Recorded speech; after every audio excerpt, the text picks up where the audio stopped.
Now this rather strange image right here is a painting that was painted in 1795 by William Blake. So William Blake is one of the leading figures of the Romantic movement, Romantic with a capital R. And he reacted rather negatively to Newton.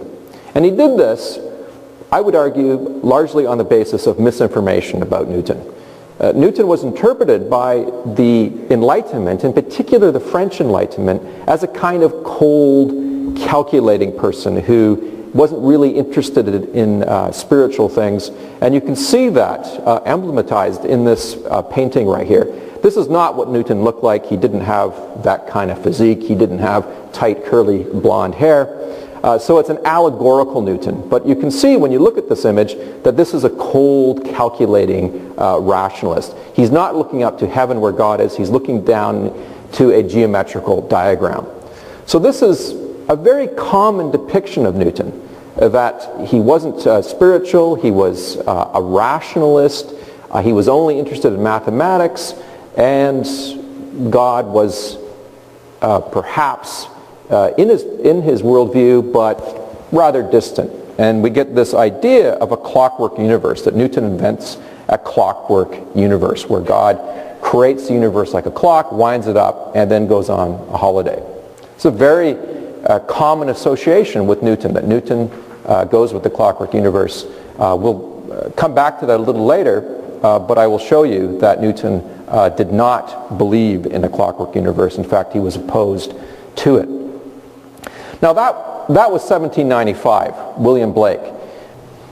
However, over the last few decades, because the manuscripts have become accessible, we're now uncovering this other aspect to Newton, that he actually spent more time studying theology than he spent studying physics, mathematics, and optics. And we know this partly on the basis of a wealth of manuscripts which have fortunately survived. So we're not going to talk about Newton, the scientist. In fact, Newton was not a scientist. I don't want to shock anyone. Newton could not have been a scientist. There's a rather pedantic reason for that. The term scientist wasn't even coined until 1833, but more importantly, the role didn't exist.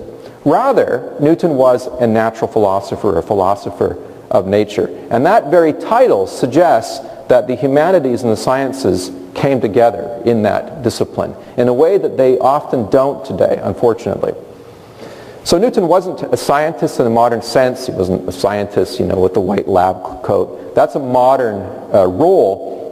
Newton was instead more like a Renaissance man. He was working in various different fields, and those fields included physics as well as theology. So we're going to talk about Newton as a theologian. And the two main themes that I want to focus on this evening. One is his biblical theology.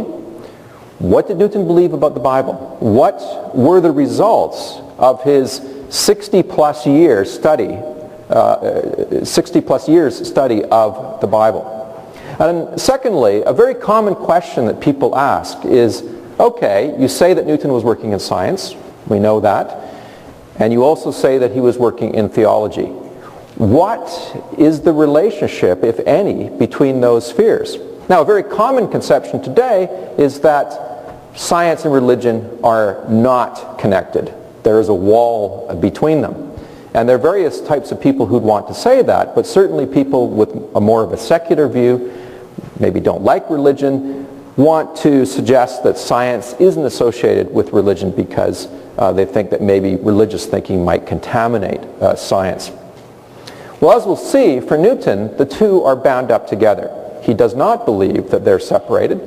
He's able to use terms like natural philosophy and religion and God, etc. So he's able to use the language, but if you look at the way he works, he combines these ideas together. And the testimony of the manuscripts shows us this. Newton, as with many natural philosophers in the early modern period, believed that if you studied nature, you were studying the works of God. And one of the main reasons why they believe this is because the Bible confirms this. So if you look at this passage from Psalm 104, O Lord, how manifold are thy works, and wisdom thou hast made them all. The earth is full of thy riches. People like Newton, looking at passages like this, it confirmed their belief that when they studied nature, when they studied the cosmos, they were studying the handiwork of God. So to work in what we would now call science was, in effect, an act of devotion at the same time. Now, in addition to that, Newton looked at passages like Psalm 104, but also, more importantly, Psalm 119, which begins with a statement about the glory of the heavens. They would, Newton and those of like mind, would look at passages like that, which tell us that the heavens are declaring the glory of God. The firmament showeth his handiwork, etc., etc.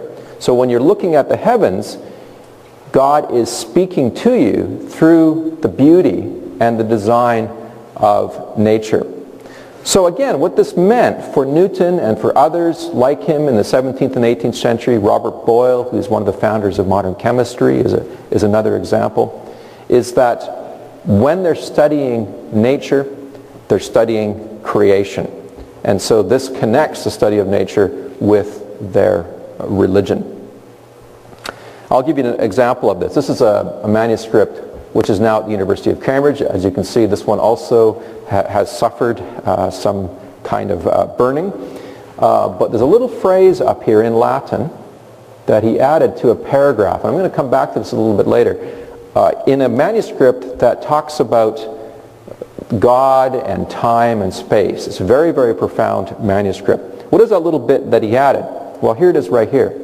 Deus ex operibus cognoscitur. God is known from his works. Now, there are two things I want to say about this. First of all, this is an example of what is called natural theology.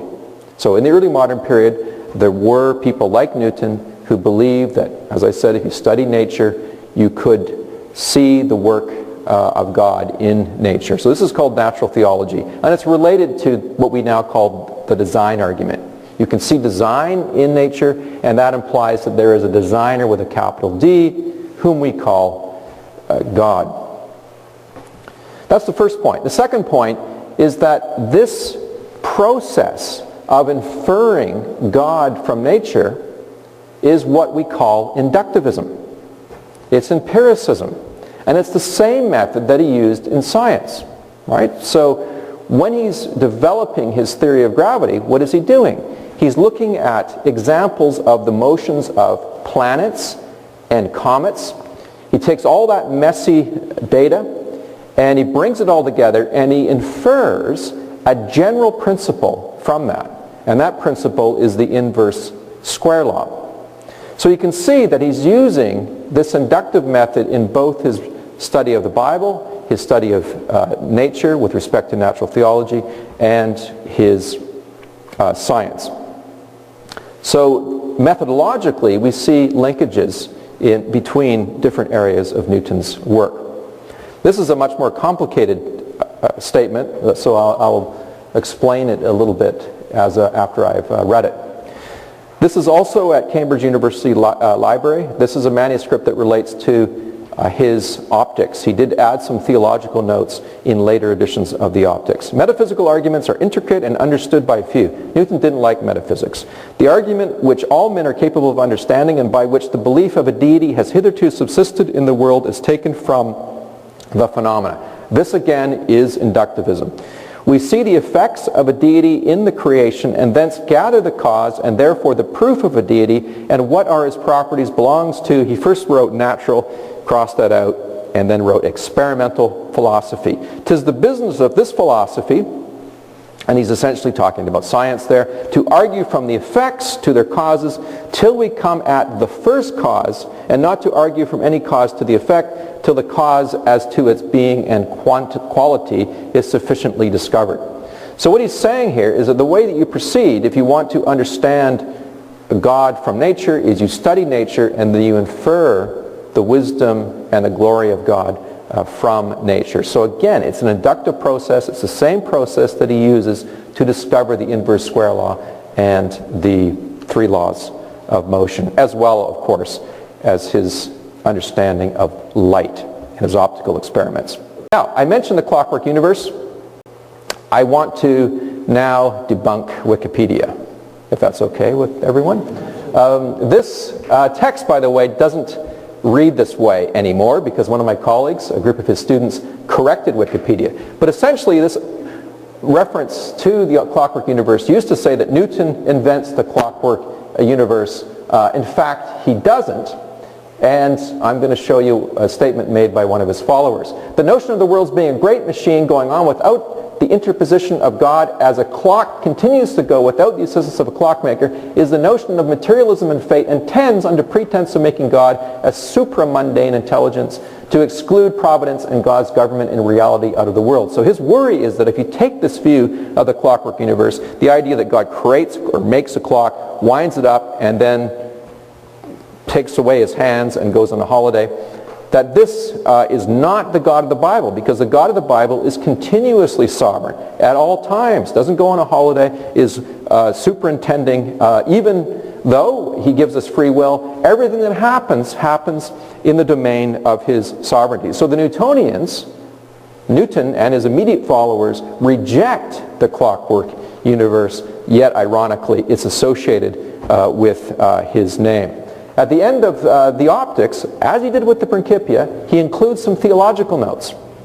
And this is very interesting. And one of the things he says is that if natural philosophy, that is to say science in all its parts, by pursuing this method, the inductive method, shall at length be perfected, the bounds of moral philosophy will also be enlarged. For so far as we know by natural philosophy what is the first cause, what power he has over us, and what benefits we receive from him, so far our duty towards him as well as that towards one another will appear to us by the light of nature. What is he referring to there? He's referring to what Jesus in the New Testament calls the two greatest commandments, loving God and loving neighbor. So what he's saying is that science should have an ethical center. Right? So people who say that science shouldn't have anything to do with ethics, it's completely separate from ethics, well, Newton didn't agree with that. He believed that that love, ultimately love of neighbor and love of God, should be part of science. And he can, well, when a young clergyman named Richard Bentley wrote to Newton a few years after the Principia was published to help him with a series of lectures that he was revising for publication that were going to include the design argument. Now remember, the design argument is the idea that you look at nature, you see design, and you infer, again that's inductivism, you infer from design that there is a designer with a capital D. So Newton wrote back to him and he said, "Dear Richard Bentley, when I wrote my treatise about our system, that's the Principia, I had an eye on such principles as might work with considering men for the belief of a deity, and nothing can rejoice me more than to find it useful for that purpose. The diurnal, that is to say daily rotations of the sun and the planets, as they could hardly arise from any cause purely mechanical," he believes God is involved, "they seem to make up that harmony in the system which was the effect of choice rather than of chance." So what he's saying is that when he wrote the Principia, he was hoping that people would see in it further evidence for the creative hand of God at work, further evidence of design. And Newton, again, believes, in addition to that, that the same methods that one uses in studying the Bible and studying the frame of the world, as he uses the term right here, that you use the same methods. Why? Because he believes that God ultimately reveals himself in two books, the book of Scripture and the book of nature. You remember we mentioned Psalm 19, the heavens declare the glory of God. That for Newton is, and for many others in his time, is the book of nature. Now if God does reveal himself in both those ways, and the revelation of the book of nature of course is very general, it's not specific, doesn't give us detailed understanding of the atonement and that sort of thing, but if that is the case, Newton believed that is the case, then these two spheres are not going to contradict, because God is the God of order and not confusion. So therefore there should be harmony between the book of nature and the book of Scripture, that is to say between science and religion. If there is a conflict, that conflict arises because of our erroneous interpretation of either the Scripture or the of nature, that is to say in science. And he says something similar here in a manuscript which is in Jerusalem. So in his Principia, in the General Scholium, he concludes the theological section by saying, and thus much concerning God, he's talked about God, to discourse of whom from the appearances of things, from phenomena, does certainly belong to natural philosophy, that is to say, what we now call science. So the principle of God the Creator, Newton says, should be and is for him a part, in fact, the central part, the central goal of science. So ultimately for Newton, there is no division between science and religion.